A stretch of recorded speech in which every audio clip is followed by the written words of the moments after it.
दोस्तों, क्या हुआ जब इंटरनेशनल मंच पर हो गई भारत की फजीहत? क्या पीएम मोदी की वजह से होर्मुज स्ट्रेट पर गंवानी पड़ी भारतीय नाविकों को अपनी जान? क्या मेडल पहनने के चक्कर में मोदी जी ने दांव पर लगा दी है भारत की साख?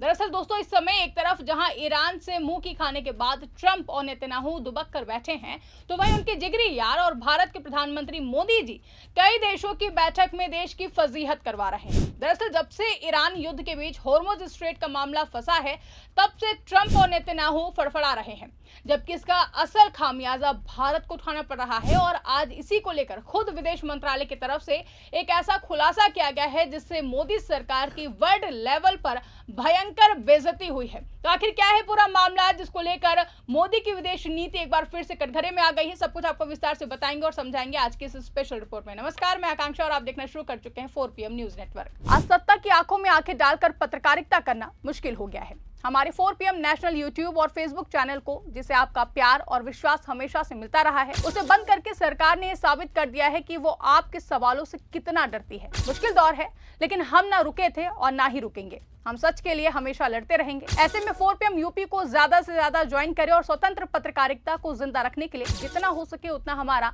आर्थिक सहयोग करें। आपके सहयोग से ये जंग हम जीत कर रहेंगे। दोस्तों, गोदी मीडिया आए दिन आपको होर्मुज स्ट्रेट से भारत पहुंचे जहाजों की तस्वीरें दिखाकर भारत और मोदी की विदेश नीति का गुणगान करता रहता है।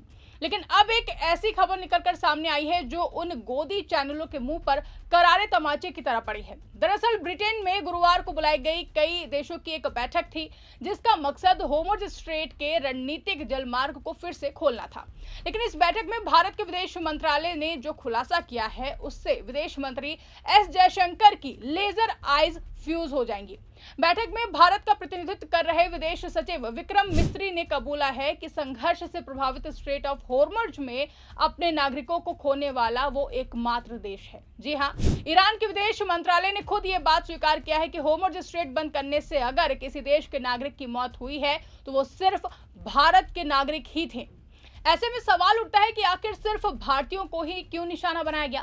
सिर्फ भारत के ही नागरिकों को ही क्यों अपनी जान से हाथ धोना पड़ा है? क्या इसके पीछे मोदी जी की फेल रणनीति थी?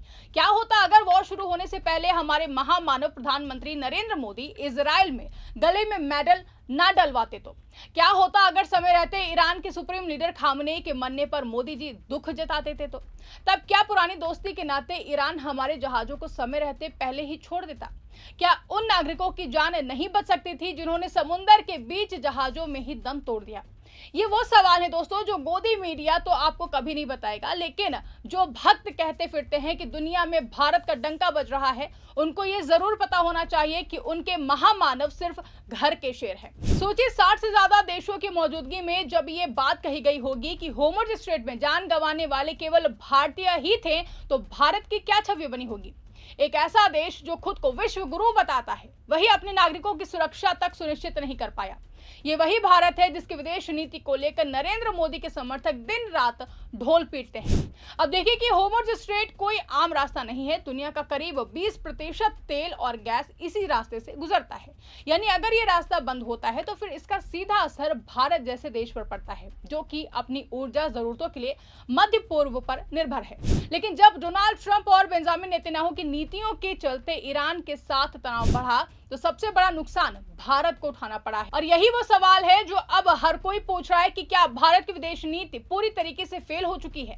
बैठक में यह भी बताया गया है कि अब तक कम से कम 3 भारतीय नाविकों की मौत हो चुकी है। ये सभी विदेशी झंडे वाले जहाजों पर काम कर रहे थे, लेकिन क्या इससे जिम्मेदारी खत्म हो जाती है? बिल्कुल नहीं, क्योंकि वो भारतीय नागरिक थे और उनकी सुरक्षा की जिम्मेदारी आखिरकार भारत सरकार की ही थी। इतना ही नहीं, भारत के शिपिंग महानिदेशालय के आंकड़ों के अनुसार अभी भी 19 से ज्यादा जहाज होर्मुज स्ट्रेट में फंसे हुए हैं।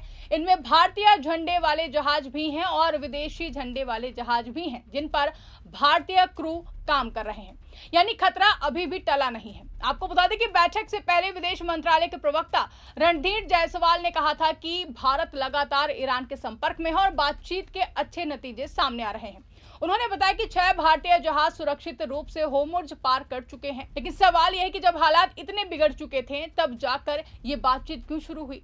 पहले क्यों नहीं की गई? क्या ये वही प्रोएक्टिव डिप्लोमेसी है जिसका दावा मोदी जी की सरकार करती है? अब जरा ईरान की तरफ से आए बयान को भी देख लीजिए। ईरान ने भारत को भरोसा दिया है कि भारतीय जहाज सुरक्षित है और उन्हें गुजरने की इजाजत दी जा रही है। इतना ही नहीं, ईरान ने साफ कहा है कि वो भारत, चीन, रूस, इराक और पाकिस्तान जैसे मित्र देशों के जहाजों को अनुमति दे रहा है। यानी साफ है कि ईरान भारत को दुश्मन नहीं मानता है, लेकिन इसके बावजूद मोदी जी ईरान पर हमले से पहले इजराइल जाते हैं, उनको फादरलैंड तक बताते हैं और कब इजराइल को समर्थन देते देते समर्पण कर डालते हैं पता ही नहीं चलता है। लेकिन इसके बावजूद ईरान भारत को अपना मित्र मान रहा है, तो ये ईरान की महानता हुई, ना कि मोदी की विदेश नीति की। इसी बीच ब्रिटेन के प्रधानमंत्री कीर स्टारमर ने इस बैठक को लेकर बड़ा बयान दिया है। उन्होंने कहा है कि France, Germany, Italy, Japan, Canada और यूएई समेत कई देशों ने समुद्री सुरक्षा बहाल करने के लिए सहयोग करने पर सहमति जताई है। लेकिन ध्यान देने वाली बात यह है कि इस पूरे घटनाक्रम में भारत कहीं भी नेतृत्व करता हुआ नजर नहीं आया है, जबकि भारत खुद इस संकट का सबसे बड़ा शिकार है। स्टारमर ने यह भी कहा है कि बैठक के बाद सैन्य योजनाकारों को शामिल किया जाएगा ताकि यह देखा जा सके कि संघर्ष खत्म होने के बाद जल मार्ग को कैसे सुरक्षित बनाया जाए। यानी दुनिया आगे की तैयारी कर रही है, लेकिन भारत अभी भी डैमेज कंट्रोल में लगा हुआ है। अब यहाँ एक और बड़ा खुलासा सामने आया। विदेश मंत्रालय ने साफ किया कि भारतीय जहाजों के लिए ईरान को किसी भी तरह का टोल या फिर भुगतान नहीं किया गया है। आखिर में सबसे बड़ा सवाल यही खड़ा होता है कि क्या आज का भारत सच में वैश्विक मंच पर मजबूत हुआ है या सिर्फ भाषणों और इवेंट मैनेजमेंट तक ही सीमित रह गया है। होर्मुज स्ट्रेट का ये पूरा मामला एक कड़वी सच्चाई सामने लाता है। जब असली संकट आया तो भारत ना तो अपने नागरिकों को सुरक्षा उनको दे पाया, ना ही उनकी सुरक्षा सुनिश्चित कर पाया और ना ही अंतर्राष्ट्रीय स्तर पर कोई निर्णायक भूमिका निभा पाया है। 60 से ज्यादा देशों की मौजूदगी में ये कबूल करना कि सिर्फ भारतीय नागरिकों की जान गई है, अपने आप में एक ऐसी चोट है जो देश की छवि पर गहरा असर डालती है। सबसे हैरानी की बात यह है कि जिस सरकार ने प्रोएक्टिव डिप्लोमेसी का दावा किया, वही संकट के वक्त रिएक्टिव मोड में दिखी है। सवाल ये नहीं है कि बातचीत क्यों हुई है, सवाल ये है कि इतनी देर से क्यों हुई है। क्या पहले कदम उठाए जाते तो उन भारतीय नाविकों की जान बच सकती थी? और अगर भारत को ईरान आज भी मित्र देश मानता है तो फिर उस दोस्ती का फायदा अपने नागरिकों की सुरक्षा में क्यों नहीं दिखा है? ये मुद्दा भारत की ऊर्जा सुरक्षा के लिए बेहद ही अहम है, क्योंकि भारत अपना बड़ा हिस्सा तेल और गैस मध्य पूर्व से आयात करता है। ऐसे में होर्मुज स्ट्रेट जैसे रणनीतिक रास्ते पर संकट सिर्फ कुछ जहाजों का नहीं बल्कि पूरे देश की अर्थव्यवस्था और भविष्य का संकट है। लेकिन अफसोस, इस पूरे घटनाक्रम में भारत नेतृत्व करता नहीं बल्कि एक पीड़ित देश के रूप में नजर आया है और यही इस कहानी की सबसे बड़ी विफलता है। इस पूरे मामले को लेकर आप क्या सोचते हैं, आपकी क्या राय है, कमेंट करके हमें जरूर बताइएगा। फिलहाल के लिए इस खबर में बस इतना ही। अगर वीडियो पसंद आई हो तो इसको ज्यादा से ज्यादा लाइक और शेयर करना ना भूलें। हमारे चैनल पर नए हैं तो चैनल को सब्सक्राइब जरूर कर लें और देखते रहिए 4PM न्यूज नेटवर्क।